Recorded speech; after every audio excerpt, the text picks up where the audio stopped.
arkadaşlar, örgü kanalıma hoş geldiniz. Minik kız çocuklarımız için çanta ve şapkadan oluşan papatyalı güzel bir set yaptım. Bugün bu şapka anlatımını sizlere yapmak istiyorum. Bu çanta anlatımını ben daha önce yaptım. YouTube kanalıma yükledim arkadaşlar. Hem kolay hem de güzel, bakın gördüğünüz gibi. Siz de bunun gibi bir çanta yapmak isterseniz bu çantanın olduğu YouTube linkini izlediğiniz bu şapka videosunun açıklama bölümüne ekliyorum.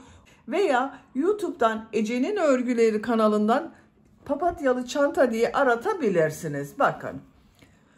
Biz bugün bu güzel ve kolay model bebek şapkamızı yapacağız arkadaşlar. Papatyalı model çalıştım. İp kordonların ucuna da minik papatyalar yaptım. Çok kolay ve güzel arkadaşlar. Bakın görüntüsü böyle. 1-2 saat içinde yapıp bitirebilirsiniz bu şapka modelini. Uç bölümü 2 katlı yaptım. Bakın sarı ve beyaz renkli yaptım. Çok güzel oldu. Bebeğin başında nasıl durduğuna da bakalım. Böyle manken bir bebeğim var. Bu bebek baş ölçüsü 3 aylık bebek baş ölçüsüne göre arkadaşlar, bakın şu şekilde takıyorum. Bebeğin boynunun altında bağlıyoruz. Bu ip kordonların ucunda görünen papatyalar da çok güzel oldu. Bakın arkadaşlar, görüntüsü böyle. 3-6 aylık arası bir bebek baş ölçüsüne göre bu şapka anlatımım.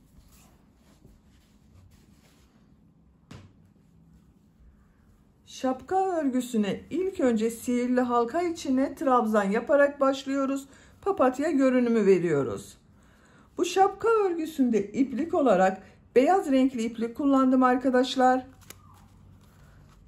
Bebek ipliği kullandım. 100 gram iplikte 340 metre var. Bu iplikten 50 gram iplik yeterli. Sarı renkli iplik olarak da bunu kullandım. Siz istediğiniz marka iplikleri kullanabilirsiniz. Her marka bebek ipliği ile yapabilirsiniz. Ben bugün akrilik iplik ile yaptım. Siz bu şapka örgüsünü koton iplikler ile yaparsanız yazlık olarak da kullanabilirsiniz. Yeşil renkli iplik ile de bakın ip kordon çalışması yaptım böyle arkadaşlar. Onun için de böyle akrilik bir iplik kullandım. Tığ olarak 5 numara 3 milimetre tığ kullandım. Elinizin sıklığına göre siz 4 milimetre tığlar da kullanabilirsiniz. Eliniz sıkıysa yaptığınız örgü sert ve küçük olur arkadaşlar. Benim yaptığım ölçüden küçük olur. Ben bugün 3-6 aylık bebek baş ölçüsüne göre yapıyorum. Nasıl büyük veya nasıl daha küçük yapacağınızı videonun içerisinde anlatıyorum arkadaşlar. Ölçülerini videonun sonunda ölçüyorum. Onlara bakabilirsiniz. İpliği tığı hazırlayalım. Hep birlikte bu güzel şapka örgüsüne başlayalım. Örgü kanalıma abone değilseniz abone olmayı unutmayın lütfen. Örgü kanalıma abone olmak ücretsiz. Örgü kanalıma ücretsiz abone olup orada bulunan zil şeklini dokunarak açık yaparsanız kanalıma video yüklediğim zaman ilk önce size bildirim gelir. Örgülerimden herkesten önce sizin haberiniz olur. İzlediğiniz videolarıma beğeni ve yorumlarınızı yaparsanız çok sevinirim arkadaşlar. Örgü kanalıma ücretsiz abone olup beğeni ve yorumlarını yapan bütün arkadaşlara ayrıca teşekkür ederim. Hepinize kolay gelsin. İyi çalışmalar. Örgüyü sihirli halka yaparak başlıyorum. Bakın şu şekilde sihirli halka yapıyorum. İpliği parmağımın üzerine doladım. Bakın tekrar gösteriyorum. Şu şekilde tığı parmağımın üzerinde bulunan bu ilmeğe takıyorum. Bir ilmek yapıyorum. Parmağımdan çıkardım. Bakın bu şekilde duruyor. 2 zincir yapıyorum.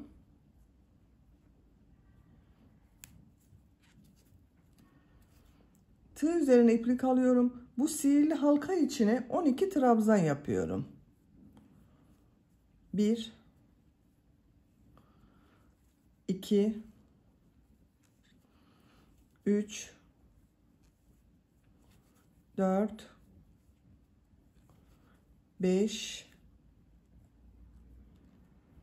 6 7 8 9, 10, 11, 12. 12 trabzan yaptım. İplik ucunu çekiyorum. Bakın şu şekilde çekiyorum. Burayı birleştiriyorum. Boşluk kalmadı. Bu ilk yaptığım, bakın şu ilmek ile ilmek kaydırma yaparak sırayı birleştiriyorum. İplik ucunu bakın şu şekilde tutuyorum. Bu bir sıra üzerine 12 trabzan yaptım. 2 zincir yapıyorum. Bu sırada her ilmek üzerine 2 trabzan yapıyorum. Tığ üzerine iplik alıyorum. İlk ilmek üzerine 2 trabzan yapıyorum. Bakın bu 2 zinciri saymıyoruz arkadaşlar. Her ilmek üzerine 2 trabzan yapıyorum.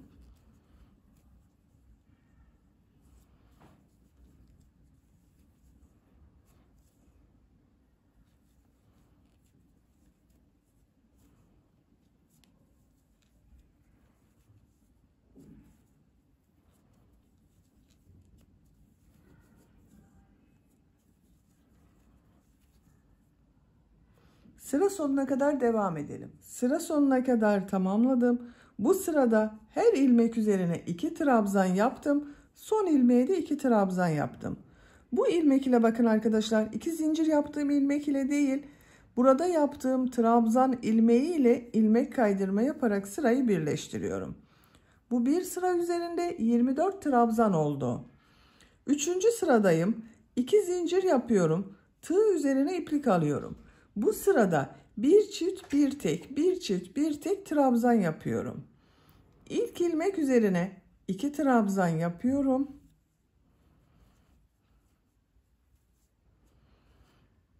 Bir trabzan yapıyorum. 2 trabzan yapıyorum. Aynı ilmeğe 2 trabzan yapıyorum.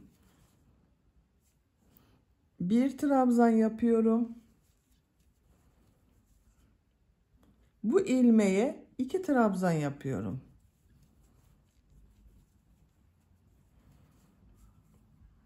Bir trabzan yapıyorum. Bir çift bir tek, bir çift bir tek yaparak sıra sonuna kadar devam edelim. Sıra sonuna kadar tamamladım. Son ilmeğe bir trabzan yaptım. İlk ilmek ile ilmek kaydırma yaparak sırayı birleştiriyorum. İpliği kestim ben arkadaşlar. Orta bölümü burada bitirdim. İplik içinden çekiyorum. Bakın bu şekilde oldu. Bu sırada bir çift bir tek, bir çift bir tek trabzan yaptık. Bir sıra üzerinde 36 trabzan var.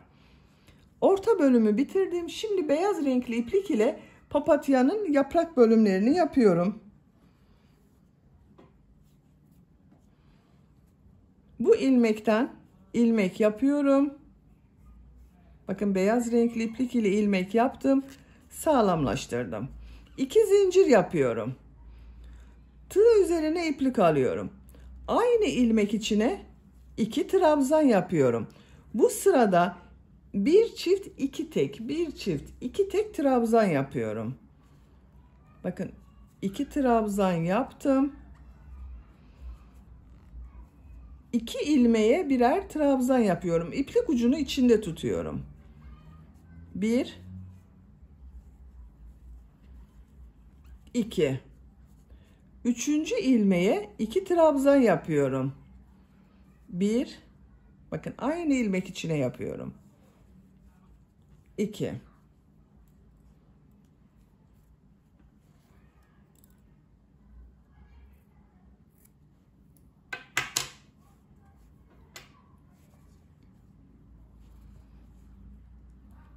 2 trabzan yapıyorum.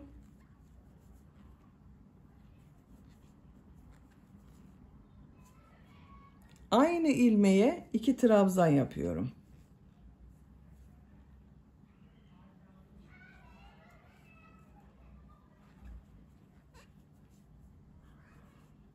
2 trabzan yapıyorum.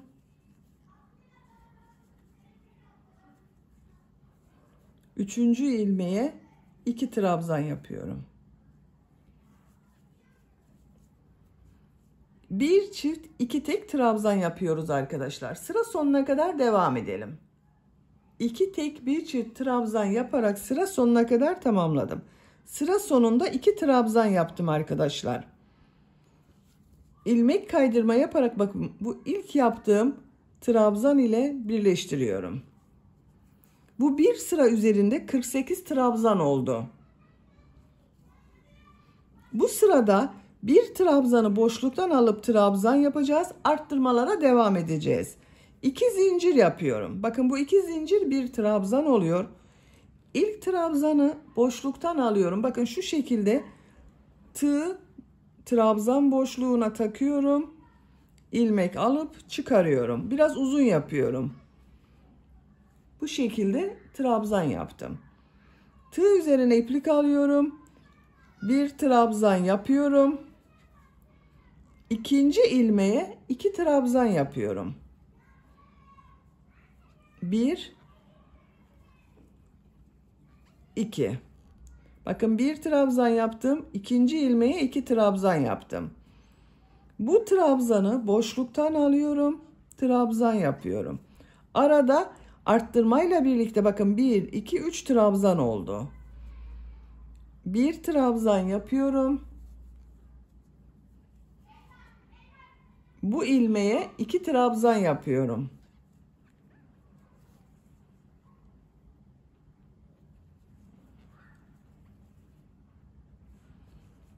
Boşluktan alıyorum, trabzan yapıyorum. Bir trabzan yapıyorum. 2 trabzan yapıyorum.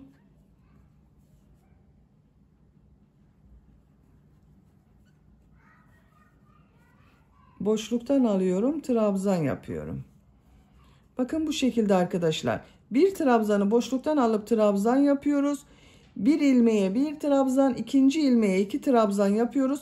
Arada 3 trabzan oluşacak. Sıra sonuna kadar devam edelim. Sıra sonuna kadar tamamladım. Burada bakın 1 2 trabzan yaptım. Arttırma yapmıyorum arkadaşlar. Sıra başında 2 zincir yaptığım arttırma trabzan oluyor. Arada 3 trabzan oluyor. Bakın burada da 3 trabzan olacak. İlmek kaydırma yaparak sırayı birleştiriyorum. 1 2 3 trabzan var bakın. 2 zincir yapıyorum. Bu sırada yine birer arttırma yapacağız. İlk trabzanı boşluktan alıyorum, trabzan yapıyorum. İlk ilmek üzerine bir trabzan yapıyorum. İkinci ilmeğe 2 trabzan yapıyorum.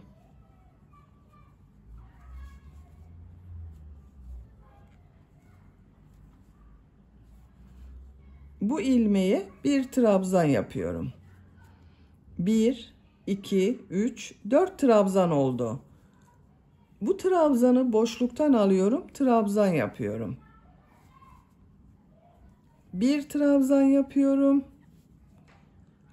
Aynı ilmeğe 2 trabzan yapıyorum.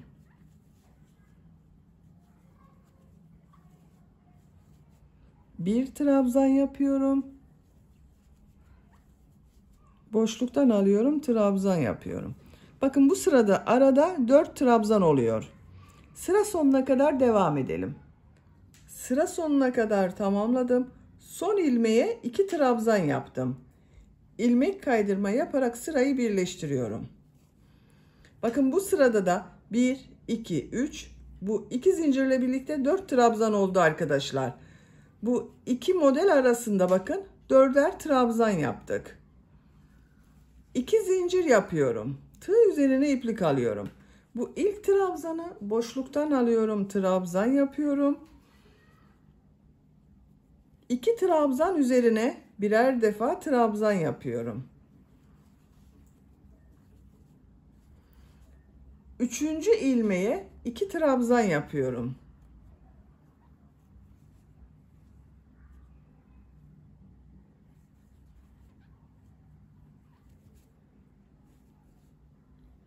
Bu ilmeğe bir trabzan yapıyorum. 1 2 3 4 5 trabzan oldu bakın. Tekrar tığ üzerine iplik alıyorum. Boşluktan alıyorum, trabzan yapıyorum. Bu sırada da yine bir arttırma yapıyorum. Arada 5 trabzan oluyor. 2 trabzan yapıyorum.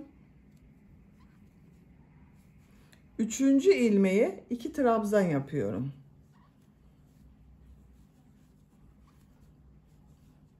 Bir ilmeğe 1 trabzan yapıyorum. Boşluktan alıyorum, trabzan yapıyorum. 2 ilmeğe birer trabzan yapıyoruz. Bakın bu şekilde arkadaşlar. Sıra sonuna kadar devam edelim. Sıra sonuna kadar tamamladım. Son ilmeğe 2 trabzan yaptım. Bu ilmek ile ilmek kaydırma yaparak birleştiriyorum. Bakın burada da 2 zincir ile birlikte 1, 2, 3, 4, 5 trabzan oldu arkadaşlar. Arttırmayı burada bitiriyorum ben. Yapacağım ölçü için yeterli. Bakın bu yuvarlağın çapını ölçüyorum arkadaşlar. 12 santimetre genişlik var. Benim yapacağım ölçü için yeterli. Siz biraz büyük olsun istiyorsanız bir sıra daha arttırma yapabilirsiniz. Bu ortada bulunan bakın 2 ilmek üzerine trabzan, 3. ilmeğe arttırma yaparak bu şekilde bir sıra arttırma yapabilirsiniz. Yeni doğan bebek için yapacaksanız da bir sıra önceden bırakabilirsiniz arkadaşlar. Bu ilmeğe ilmek kaydırma yapıyorum. Bir zincir yapıyorum. Tığ üzerine iplik alıyorum. İlk ilmek üzerine trabzan yapıyorum. Bakın bu ilmekten alarak trabzan yapıyorum arkadaşlar. Burada 2 ilmek var bakın. Bu ilmeklerden birisinden yapıyoruz. Bakın diğerini boş bırakacağız. Bu birer ilmekten trabzan yapıyorum.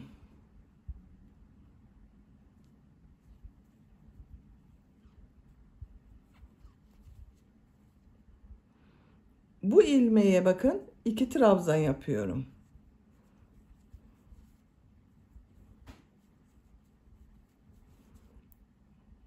İki trabzan yapıyorum aynı ilmek içine.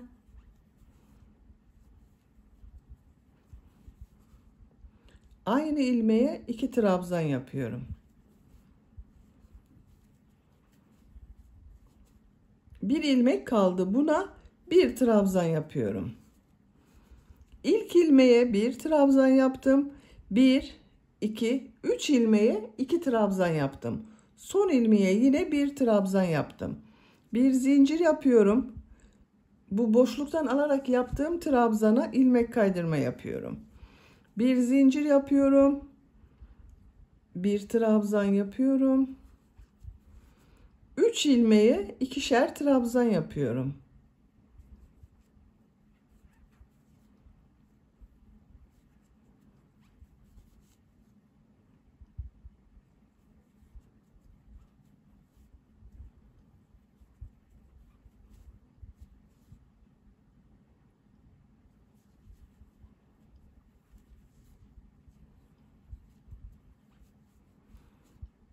Bir trabzan yapıyorum. Bir zincir yapıyorum. İlmek kaydırma yapıyorum.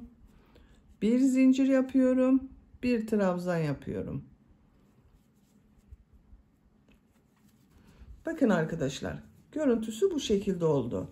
Diğer tarafta birer ilmekler boşlukta kaldı. Bir sonraki sırada bu ilmekler üzerine trabzan yapacağız.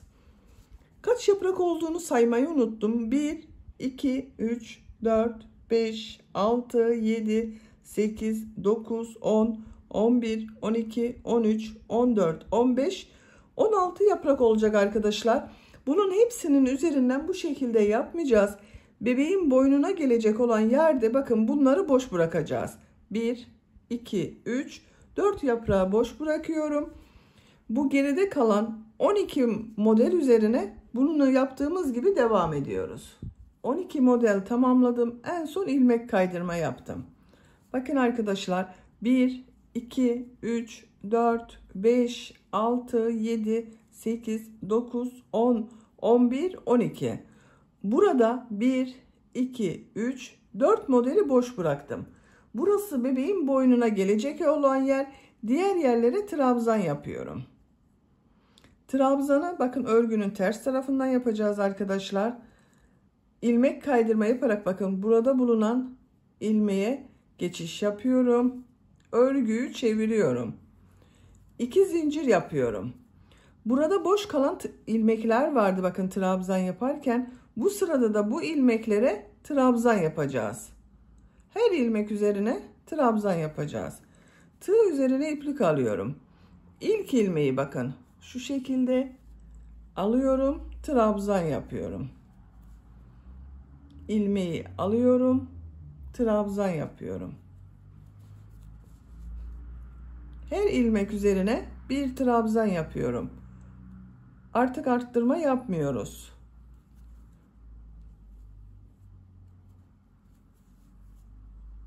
Bakın ilmeklerden alıyorum arkadaşlar.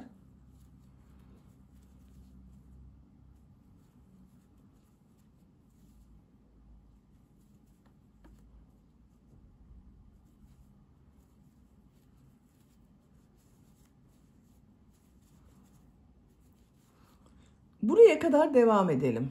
Buraya kadar trabzan yaptım. Görüntü olarak bakın bu şekilde oldu. Bir sıra trabzan yaptım. Bu 12 model üzerine trabzan yaptım arkadaşlar.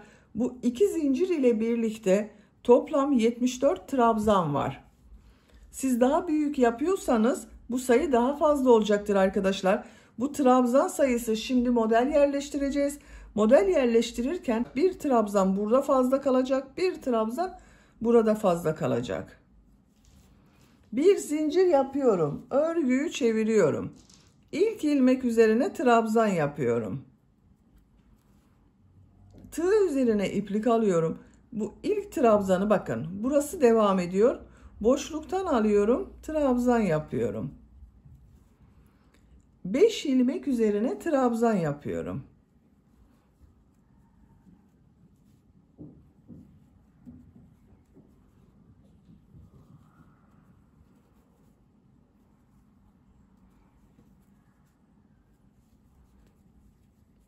Beş trabzan yaptım.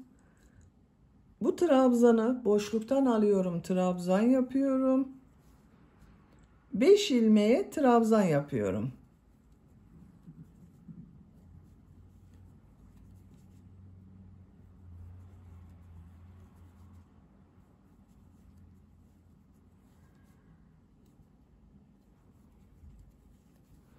Beş trabzan yaptım. Boşluktan alıyorum, trabzan yapıyorum. Bakın. Burası devam ediyor gibi oldu arkadaşlar. Bu uç bölümü yaptıktan sonra bakın devam ediyor gibi oldu. Sıra sonuna kadar devam edelim. Sıra sonuna kadar yaptım. Sıra sonunda bakın bu trabzanı boşluktan aldım. Trabzan yaptım. Burada bulunan 2 zincir var. Tığ üzerine iplik alıyorum. Bu 2 zincire bir trabzan yapıyorum arkadaşlar. Bakın bu sırada bir trabzanı boşluktan aldım. Trabzan yaptım. Ortada 5 ilmek üzerine trabzan yaptım. 1, 2, 3, 4, 5, 6, 7, 8, 9, 10, 11, 12 model oluşturdum bakın. Sıra sonunda bir trabzanı düz yaptım. Sıra başında da bakın bir trabzanı düz yaptım. Bir zincir yapıyorum. Örgüyü çeviriyorum. İlk ilmek üzerine trabzan yapıyorum. Bu sırada bu boşluktan alarak yaptığım trabzanları ters taraftan boşluktan alıyorum. Trabzan yapıyorum. Diğer 5 ilmek üzerine trabzan yapıyorum. 5 trabzan yapıyorum bakın.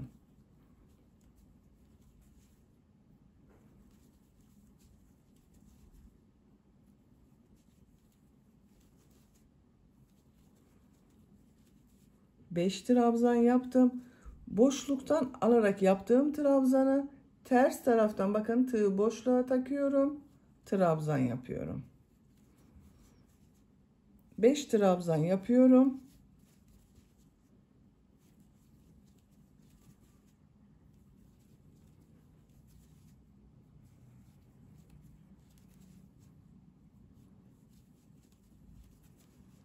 Ters taraftan boşluktan alıyorum. Trabzan yapıyorum. Bakın görüntüsü bu şekilde arkadaşlar. Sıra sonuna kadar devam edelim. Sıra sonuna kadar yaptım. Sıra sonunda yine Bu boşluktan alarak yaptığım trabzanı ters taraftan boşluktan alıyorum, trabzan yapıyorum. Son ilmeğe trabzan yapıyorum. Bakın arkadaşlar, örgünün ters tarafından yaparken de boşluktan aldığımız için devam etti. Bu şekilde devam edecek. Bu kabarık görüntüler örgünün ters tarafından yaparken ters taraftan boşluktan alıp trabzan yapıyoruz. Şimdiki sırada düz taraftan yapacağız. Bir zincir yapıyorum, örgüyü çeviriyorum. İlk ilmeğe trabzan yapıyorum. Boşluktan görünüyor. Bakın, boşluktan alıyorum, trabzan yapıyorum. 5 ilmek üzerine trabzan yapıyorum. Nasıl görüyorsak o şekilde yapıyoruz arkadaşlar. Düz trabzan üzerine düz trabzan yapıyorum. Boşluktan alarak yaptığım trabzanı boşluktan alıyorum, trabzan yapıyorum. Sıra sonuna kadar devam edelim. Bir zincir yapıp geriye dönelim. Şapkanın örgüsü bu şekilde devam edecek arkadaşlar. Bu sıraları tekrarlayarak örgüye devam edelim. Şapka örgüsünü 13 trabzan sırası yaptım. 1, 2, 3, 4, 5, 6, 7, 8, 9, 10, 11, 12, 13. Santimetre olarak ölçüyorum.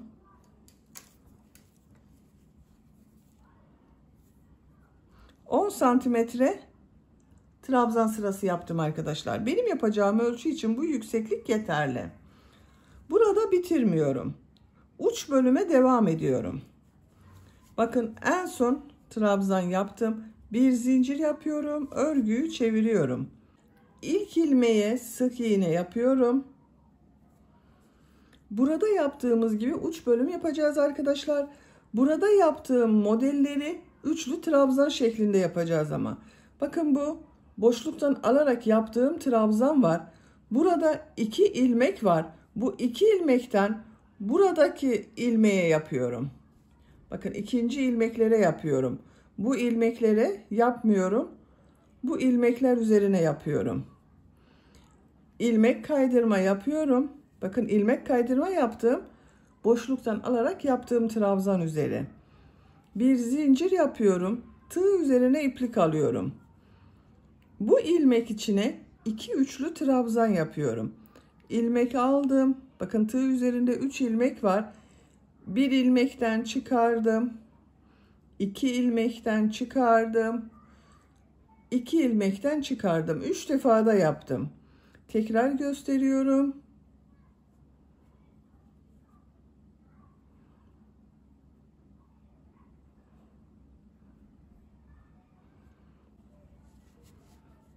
Bir ilmeğe 2 üçlü trabzan yaptım. Tığ üzerine iplik alıyorum. Bu 5 ilmek üzerine ikişer defa üçlü trabzan yapıyoruz arkadaşlar.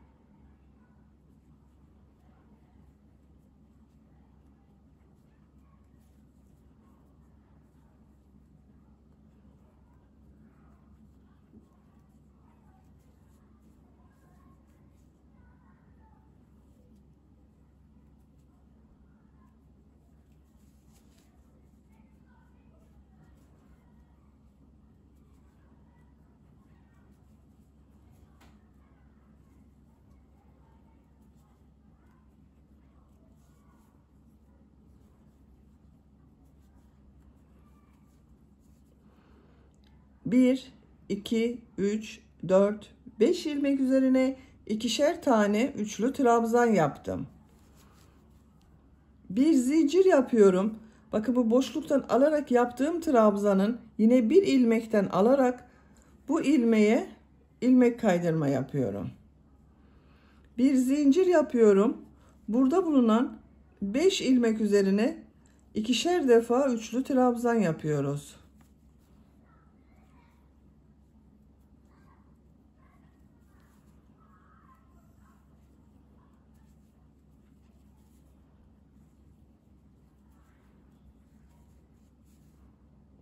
Sıra sonuna kadar devam edelim. Sıra sonuna kadar tamamladım. Bir zincir yapıyorum. Bakın burada 2 ilmek var. Bu ilmeğe ilmek kaydırma yapıyorum. Son ilmeğe sık iğne yapıyorum. İpliği kesiyorum.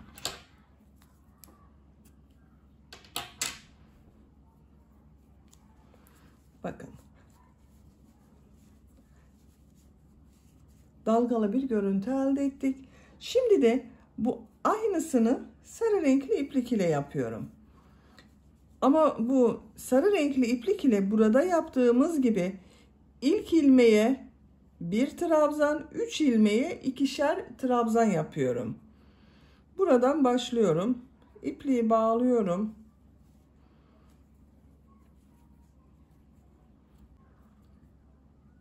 İlmek yapıyorum. Bu boşluktan alarak yaptığım trabzan var. Buna ilmek kaydırma yapıyorum.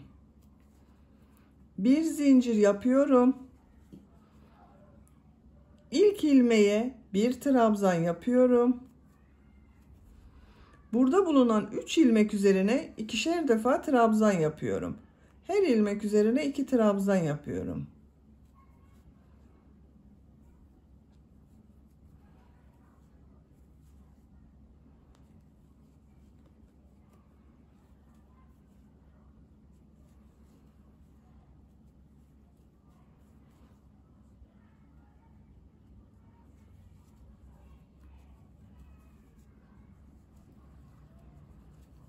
Üç ilmeğe ikişer tane trabzan yaptım. Bu ilmeğe bir trabzan yapıyorum. Bir zincir yapıyorum. Boşluktan alarak yaptığım bu trabzana bakın tığ takıyorum. İlmek kaydırma yapıyorum. Bir zincir yapıyorum. Bir trabzan yapıyorum. 3 ilmeğe ikişer trabzan yapıyorum.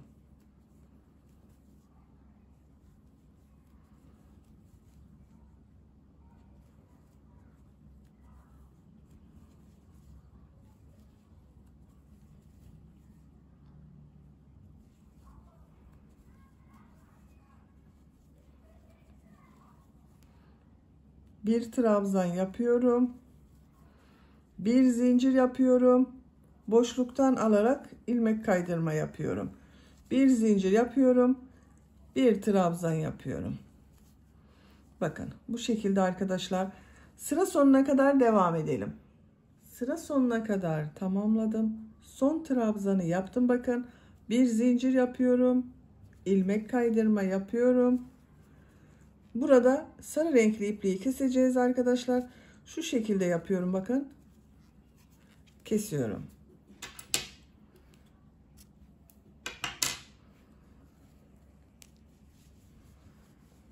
İplik ucunu da bu ilmeklerin arasından çekerek kaybedebilirsiniz.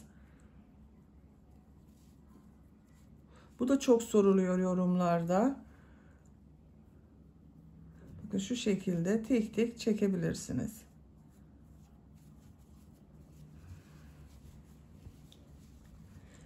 Şimdi boyuna gelecek olan yerde beyaz renkli iplik ile sık iğne yapıyorum. Ben bir önceki sırada bakın burada ipliği kestim. Normalde ben bu ipliği kesmeden devam ederim arkadaşlar. Burada bekletirim. Sarı renkli ipliği yapıyorum. Ama bazı arkadaşlar ipliği burada beklettiğim için şaşırabiliyorlar. Onlar şaşırmasın diye kestim. Siz kesmeden burada bekletebilirsiniz.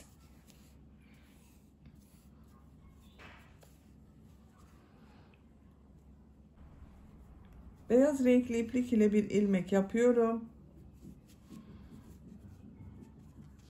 Bir zincir yapıyorum.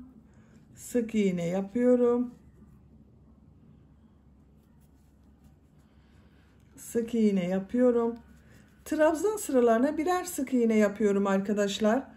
Biraz burası toplasın istiyorum. Onun için ikişer değil bazı yerlerde birer trabzan sık iğne yapıyorum bakın.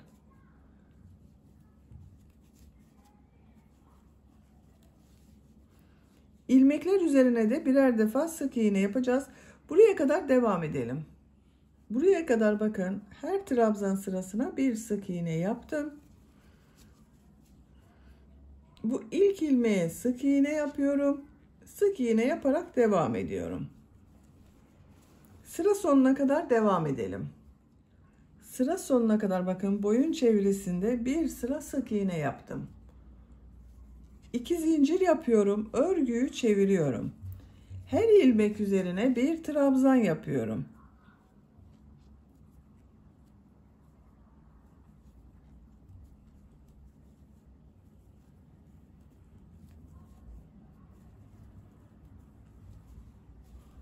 Sıra sonuna kadar devam edelim.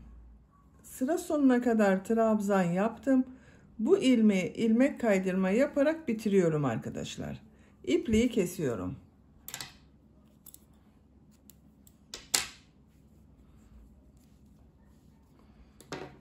Bakın şapkanın örgüsünü tamamladım. Çok güzel papatya şapkamızı tamamladık arkadaşlar. Şimdi bunun boyun çevresine ip kordon yapmak istiyorum. Yeşil renkli ile ip kordon yapacağız arkadaşlar. Bakın bu renk bir yeşil iplik kullanıyorum. İp kordonların ucuna da minik papatyalar yapmak istiyorum. Bu papatyalardan yapacağız. İlk önce bu papatyanın örgüsünü yapalım. Daha sonra ip kordonu yaparız. Çiçek örgüsünü ilk önce bu orta bölümde bulunan sarı renkli yeri yapıyoruz arkadaşlar. Onun için bu renk bir sarı renk iplik kullanıyorum. Siz isterseniz daha açık renkli sarı renk iplik tercih edebilirsiniz.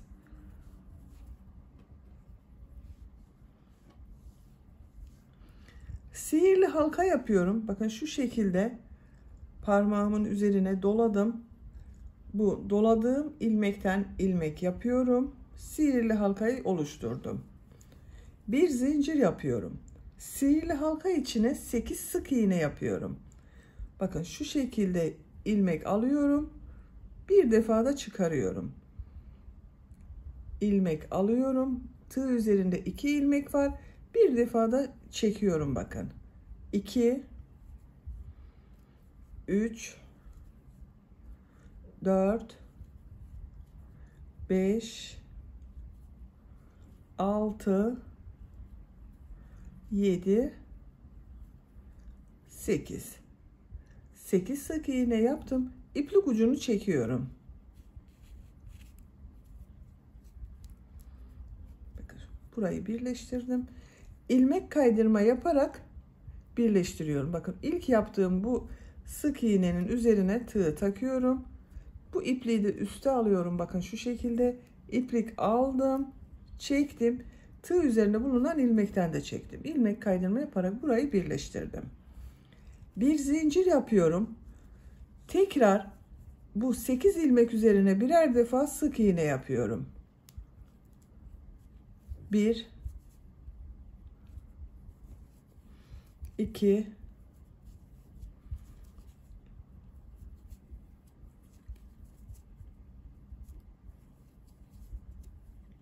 Her ilmek üzerine bir sık iğne yapıyoruz arkadaşlar. İplik ucunu da içinde tuttum. Bakın 8 sık iğneyi yaptım. İlk yaptığım bu ilmek ile ilmek kaydırma yaparak birleştiriyorum.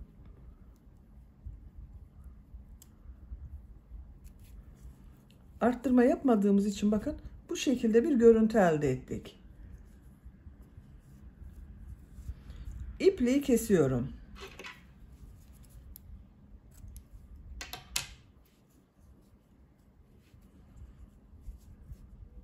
Bakın orta bölümünü hazırladık. Şimdi bu beyaz renkli iplik ile bakın bu yaprak bölümlerini yapacağız. Herhangi bir ilmekten başlayabilirsiniz. Ben bu ilmekten başlıyorum. Bakın beyaz renkli iplik ile ilmek yapıyorum buradan.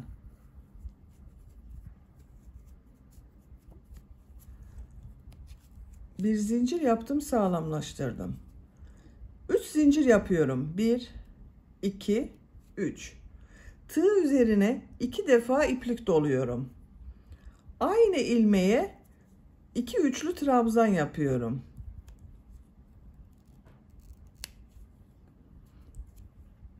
1 2 3 defa da çıkardım bakın. Tekrar 2 defa iplik doluyorum. Üçlü trabzan yapıyorum. 2 üçlü trabzan yaptım. 3 zincir yapıyorum. Bu bakın aynı ilmek içine ilmek kaydırma yapıyorum.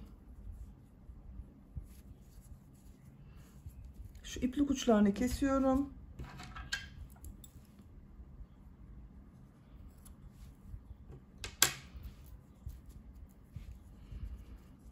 Bakın ilmek kaydırma yaptım. Yaprağın birisini hazırladım. Buraya 8 sık iğne yaptık arkadaşlar. Bu her ilmek üzerine bir yaprak yapacağız. 8 yapraklı çiçek olacak. Papatya olacak. İkinci ilmeğe ilmek kaydırma yaparak geçiş yapıyorum. 3 zincir yapıyorum. 2 defa iplik doluyorum. Üçlü trabzan yapıyorum.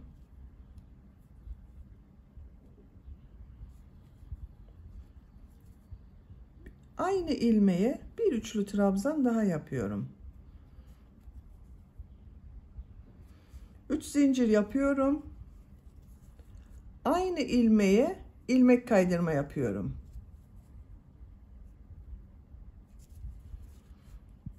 Diğer ilmeğe ilmek kaydırma yaparak geçiyorum. 3 zincir yapıyorum.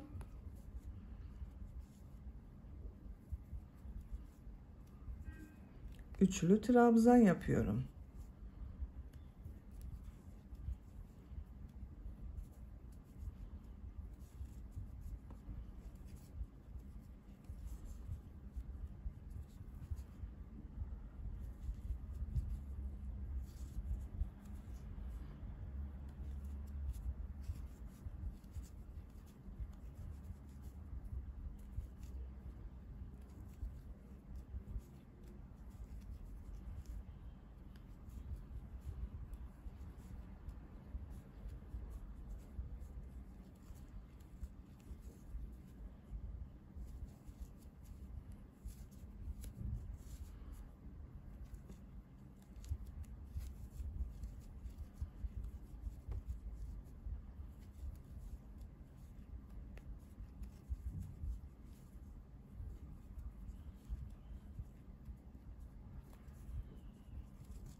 Son yaprağı yapıyorum arkadaşlar. Bakın ilmek kaydırma yaparak yaptım. Bu ilk yaptığım yaprak ile bakın tekrar bir ilmek kaydırma yapıyorum. Bitiriyorum. İpliği kesiyorum. Bakın papatyamızı hazırladık.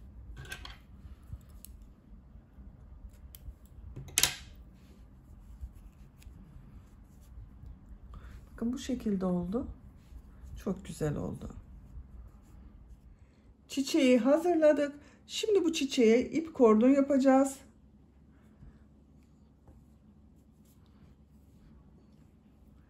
Yine aynı şekilde tığ ile devam ediyorum. Bakın bu iplik çok kalın değil arkadaşlar. Onun için 2 katlı çalışıyorum. 2 ucunu birleştiriyorum.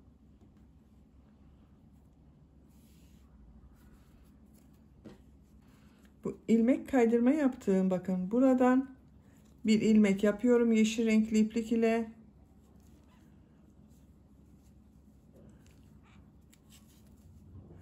İplik ucunda zincirin içinde kaybediyorum. Zincirler yapıyorum arkadaşlar. Bakın 2 katlı iplik ile zincir yapıyorum. Şu iplik ucunda şu şekilde tutuyorum.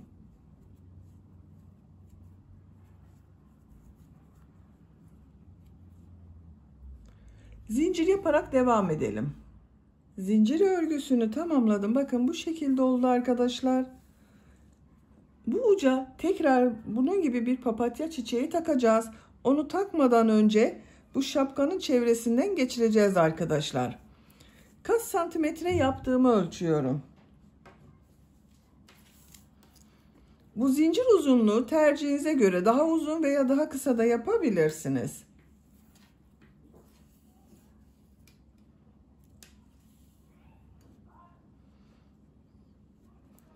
...67 santimetre zincir uzunluğu var arkadaşlar. Benim yapacağım ölçü için bu yeterli. Siz bunu 70-75 santimetrede yapabilirsiniz. İpliği şu şekilde bırakarak kesiyorum. Aynı çiçekten bir tane daha yaptım bakın. Bunu buna birleştireceğiz. Birleştirme yapmadan önce bu trabzan sırasından geçiriyorum. Şu şekilde ilmeği geçirdim. Çıkmasın.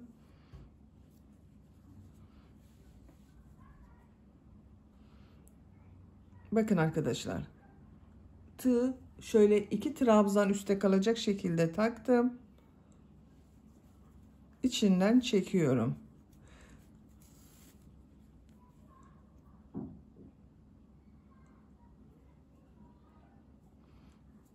Bir trabzan altta kalıyor, 2 trabzan üstte kalıyor. Tercihinize göre 2-2 de yapabilirsiniz.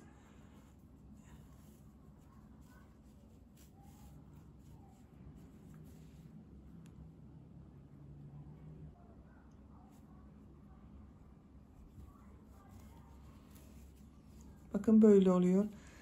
Sıra sonuna kadar takalım. Trabzanlar arasında ip kordonu taktım. Bakın görüntü olarak böyle oldu arkadaşlar. Bu zincirin diğer ucuna bu çiçeği yaptığım gibi çiçeği takıyorum. Bakın hazırladığım bu çiçeği buraya ilmek kaydırma yaparak birleştiriyorum. Şu şekilde tığ takıyorum. İplik aldım. İçinden çekiyorum. İpliği kesiyorum.